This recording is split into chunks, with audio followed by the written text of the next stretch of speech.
Hi friends, இன்றைக்கி முருங்கைக்காய் சாம்பார் எப்படி செய்யலான்னு பார்க்கலாம். 1/2 hour பருப்பு ஊற வச்சுருக்கேன். ஊற வச்ச பருப்பில் பூண்டு, வெங்காயம், தக்காளி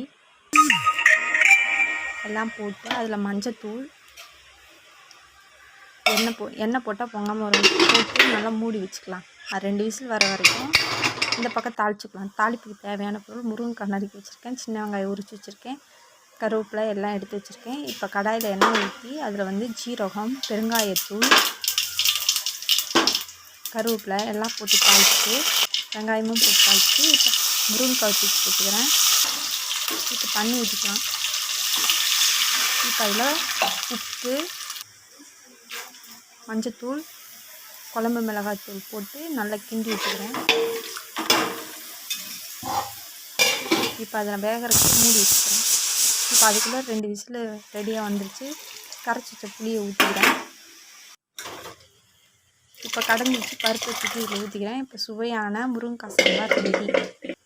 மல்லித்தூள் போட்டு இறக்கி வச்சுக்கிறேன். தான் ட்ரை பண்ணி பாருங்கள் friends. Thank you friends. Subscribe my channel.